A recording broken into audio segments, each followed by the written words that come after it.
Hi mga ka-unstoppable! For today, meron po pala ako sa inyong ipapakilalang halaman. So ito po siya. Ito, lapit ko po sa inyo. So yung tawag po dito sa amin is pansit-pansitan. So dito po sa amin, kinakain po to. So comment po pala kayo kung anong tawag nyo dito sa halaman na to. Di ko alam kung kabilang pa to sa mga herbal or vegetable or kabilang na sa vegetable group. So, dati nakatikim na ako nito nung elementary pa ako. Nakita ko yung lola ko nagluto. Tapos, tinikman ko, masarap. Kaya ngayon, naalala ko, nagdadamo ako basta doon sa farm, nagdadamo ako, nakita ko to. So, kinuha ko. Sabi ko, gusto ko kakao itry ulit. So, namimiss ko lang yung lasa nito. Then, ayun, tinanong ko yung lola ko kasi nakalimutan ko kung paano niya to lutuin. So yung ginagawa lang po nito is nilalagay lang sa tasa, lalagyan ng mainit na tubig, tapos lalagyan daw ng sibuyas sa kalamansi, then asukal or optional na yung asin sa toyo. Ayan, nandito na yung mga kakailanganin natin. And let's go! Try na natin ulit. Then, excited na ulit ako makatikim ng pansit-pansitan. Ayun, ito yung magsisilbing almusal natin for today, alright? So, let's do this.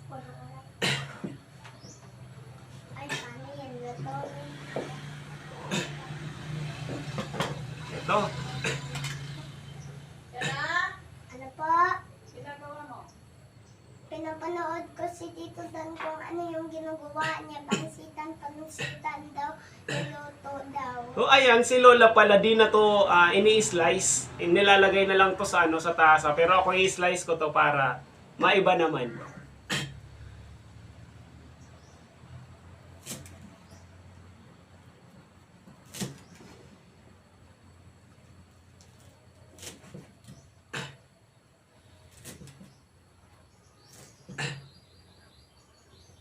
Ayan, tapos na natin may slice. Lagay na natin dito sa tasa. Sa mahiwagang tasa. Mabilis daw, sabi. Inugasan ko na pala to. Don't worry, malinis na to. Ayun. Then syempre, lagay na natin tong mainit na tubig.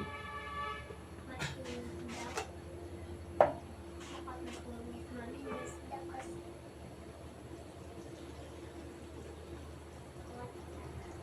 Matapon.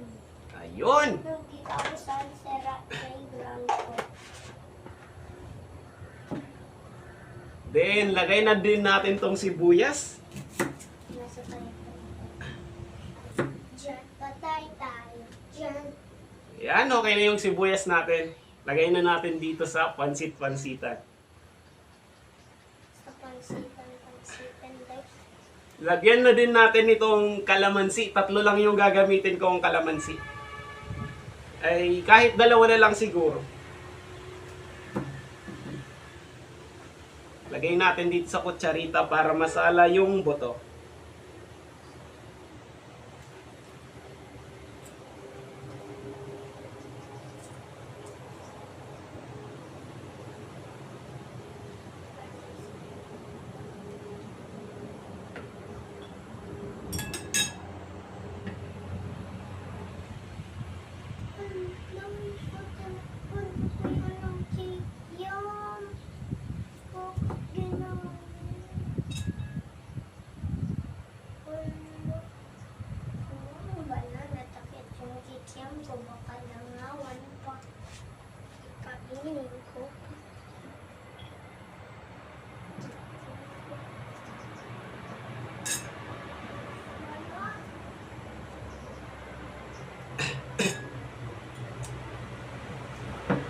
Okay na yung natin, sibuyas and mainit na tubig. Sunod na natin yung asukal. Pwede na siguro yung isang takad ng kutsarita. Ayun.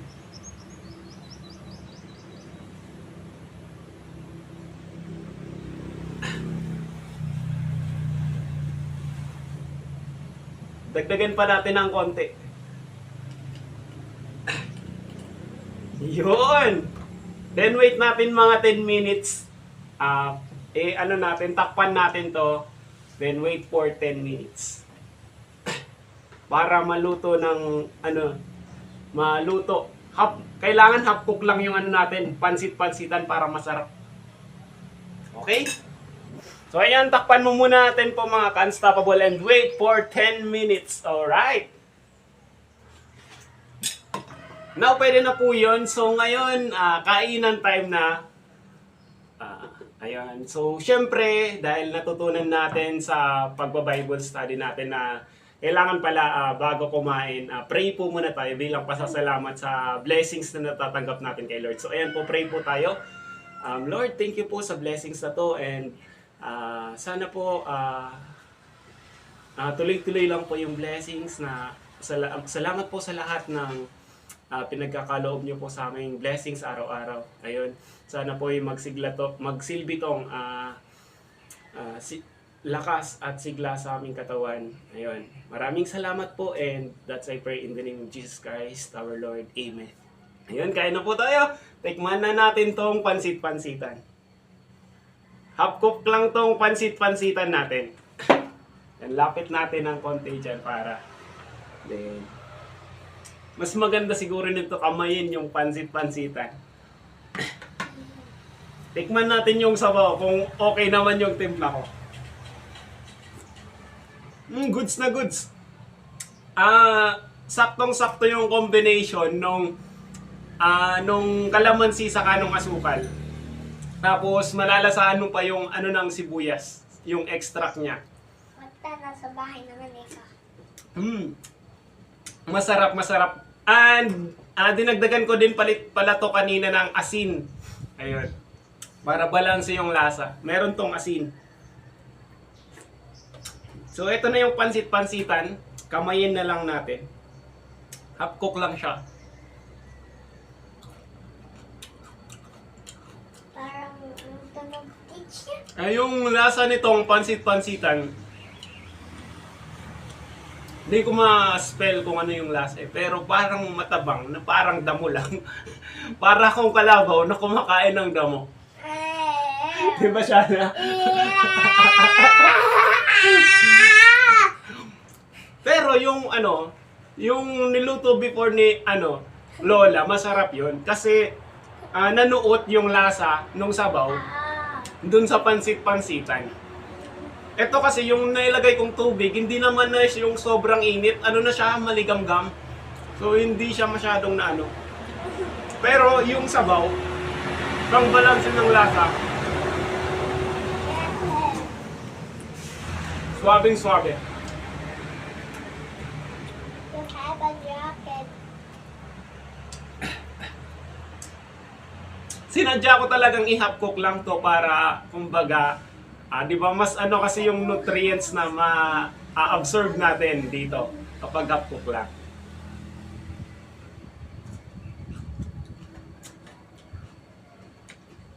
Hindi naman siya nakakasuka.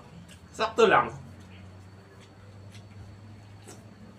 Medyo may kunting pait. Konti lang. Masuka ka ata. Ito dan na. Goods. You look. So yun muna guys for today. Kung gusto nyo try nyo na din para kayo mismo maka-experience and makatikim kung ano ba yung lasa ng pansit-pansitan. Nakalimutan ko na kasi kung gamot daw to sa basta nakalimutan ko na. So parang out of information na tayo doon.